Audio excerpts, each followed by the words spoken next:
Hello everyone, welcome back to the channel study with Radha. Guys, आज के इस video में हम डिस्कस करेंगे डीटीयू गोरखपुर यूनिवर्सिटी के एमकॉम फोर्थ सेमेस्टर के पेपर ह्यूमन रिसोर्स डेवलपमेंट के कुछ इंपॉर्टेंट एमसीक्यूज को। फर्स्ट क्वेश्चन है आपका, which of the following comprise the compensation function of HRM. निम्नलिखित में से कौन सा एचआरएम का मुआवजा कार्य करता है? तो ऑप्शन ए कह रहा है आपका जॉब इवेलुएशन, बी कह रहा है वेज एंड सैलरी एडमिनिस्ट्रेशन, सी कह रहा है बोनस। तो यहाँ पे करेक्ट आंसर हो जाएगा आपका option number D, all of the above. ये सारे जो हैं वो मुआवजा कार्य करते हैं। ठीक है, नेक्स्ट क्वेश्चन है आपका, dot dot may be defined as sequence of separate but related work activities providing for continuity, order and meaning in the person's life. व्यक्ति के जीवन में निरंतरता, स्वस्थ व्यवस्था और अर्थ प्रदान करने वाली अलग लेकिन संबंधित कार्य गतिविधियों के अनुक्रम के रूप में परिभाषित किया जा सकता है।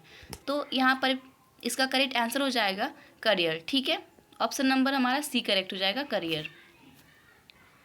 नेक्स्ट क्वेश्चन है आपका, career planning involves determination of path of movement of an individual over time. Career योजना के समय के साथ साथ किसी व्यक्ति के आंदोलन के मार्ग का निर्धारण शामिल है। तो जो करियर प्लानिंग होती है वो इन्वॉल्व होती है अपवर्ड प्लानिंग में। ठीक है, क्योंकि हम अपवर्ड आगे के बारे में सोचते हैं। तो ऑप्शन नंबर हमारा बी करेक्ट हो जाएगा, अपवर्ड। नेक्स्ट क्वेश्चन है हमारा, job evaluation help in assigning. कार्य मूल्यांकन में सहायता करता है। तो कार्य मूल्यांकन जो होता है यानी कि जॉब इवैल्यूएशन जो होता है वो relative value of various jobs, कई सारे जो रिलेटिव वैल्यूज होते हैं जॉब के, वेरियस जॉब के, उनके लिए उनमें ये सहायता करता है उनके मूल्यांकन में। ठीक है, नेक्स्ट क्वेश्चन है हमारा, विच of the following is the quantity method of job evaluation. निम्नलिखित में से कौन सा कार्य मूल्यांकन का मात्रात्मक तरीका है? तो फैक्टर कंपैरिजन जो है वो इसका मात्रात्मक तरीका है, क्वांटिटेटिव मेथड है। ठीक है, तो ऑप्शन नंबर सी हमारा करेक्ट हो जाएगा। नेक्स्ट क्वेश्चन है हमारा, विच of the following is not a method of on the job training. निम्नलिखित में से कौन सा ऑन द जॉब प्रशिक्षण का तरीका नहीं है?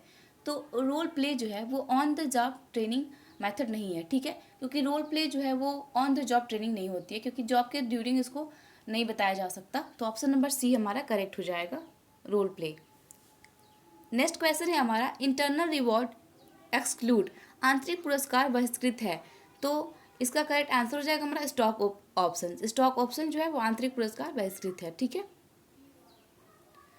नेक्स्ट क्वेश्चन है हमारा, रेमुनरेशन इंक्लूड्स। रेमुनरेशन जो है उसमें इंक्लूड होता है, तो रेमुनरेशन में बोनस भी इंक्लूड होता है। गिफ्ट, ट्रांसफर्स और ट्रेनिंग जो होता है वो रेमुनरेशन में यानी कि पारिश्रमिक में इंक्लूड नहीं होते हैं। ये बोनस जो होता है वो पारिश्रमिक में, रेमुनरेशन में इंक्लूड होता है।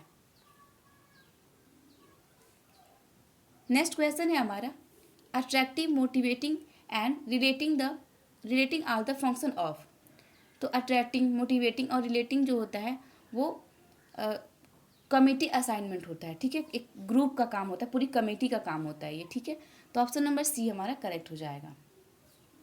नेक्स्ट क्वेश्चन है, the dot dot program once install must be continue on the long term basis. एक बार स्थापित किया गया डॉट डॉट प्रोग्राम दीर्घावधि के आधार पर जारी रखा जाना चाहिए। तो जॉब इवैल्यूएशन जो है, एक बार जॉब इवैल्यूएशन का प्रोग्राम जो होता है वो लॉन्ग टर्म के लिए रखा जा सकता है। ठीक है, नेक्स्ट क्वेश्चन है हमारा, the following factor would be relatively low in supply of labour is higher than demand. श्रम की आपूर्ति मांग के अधिक होने पर निम्नलिखित कारक अपेक्षाकृत कम होंगे। तो वेजेस के जो कारक हैं वो कम होंगे, क्योंकि यहाँ पे हम ये बता रहे हैं कि सप्लाई ऑफ लेबर जो है वो लो है। ठीक है, और हायर डिमांड है उसकी, तो यहाँ पे वेज जो होगा वो कम होगा अपेक्षाकृत। ठीक है, क्योंकि सप्लाई जितना चाहिए उससे कहीं ज़्यादा डिमांड है। ठीक है, नेक्स्ट क्वेश्चन है हमारा, compensation is a systematic approach to providing monetary value to employees in exchange for. मुआवजा डॉट डॉट के बदले में कर्मचारियों को मौद्रिक मूल्य प्रदान करने के लिए एक व्यक्तिगत दृष्टिकोण है। तो वर्क परफॉर्म्ड। ठीक है, वर्क परफॉर्म्ड यहाँ पे करेक्ट ऑप्शन हो जाएगा हमारा, option number C. Next question है, performance development plan is set for the employees by. कर्मचारी के लिए प्रदर्शन विकास योजना किसके द्वारा निर्धारित किया जाता है? तो यहाँ पे करेक्ट आंसर होगा हमारा ऑप्शन नंबर सी करेक्ट हो जाएगा। कॉन्ट्रैक्ट कॉस्टिंग यूजुअली अप्लीकेबल, ठीक है। सॉरी, इस क्वेश्चन में थोड़ा सा मिस्टेक है तो इसको इग्नोर कर दीजिए आप लोग। नेक्स्ट क्वेश्चन की तरफ बढ़ते हैं। नेक्स्ट क्वेश्चन है हमारा, the purpose of evaluation is to determine. मूल्यांकन का उद्देश्य निर्धारित करना है। तो मूल्यांकन का जो उद्देश्य होता है, worth of job relating to other job, एक जॉब से दूसरे जॉब की वर्थ जो होती है उसका मूल्यांकन करना होता है कि किस जो एक पहली जॉब है वो दूसरी जॉब से कितना रेलिवेंट है, ठीक है। नेक्स्ट क्वेश्चन है हमारा, dot dot is an entire exercise done under the trainer who observed the employee behavior and the discuss it with rather rater who finally exclude an employee's performance. Comparison method, एक संपूर्ण अभ्यास जो प्रशिक्षक के अधीन किया जाता है, जो कर्मचारी के व्यवहार का अवलोकन करता है और उसके बाद मूल्यांकनकर्ता के साथ चर्चा करता है, तो अंत में कर्मचारी के प्रदर्शन का मूल्यांकन करता है। तो वो होता है असेसमेंट सेंटर। जो असेसमेंट सेंटर होता है वो अंत में कर्मचारी के कर्मचारी के प्रदर्शन का मूल्यांकन करता है। नेक्स्ट क्वेश्चन है हमारा, dot dot method is use to have detail evaluation of an employees from all the prospective. पद्धति का उपयोग सभी दृष्टिकोण में एक कर्मचारी का विस्तृत मूल्यांकन करने के लिए किया जाता है।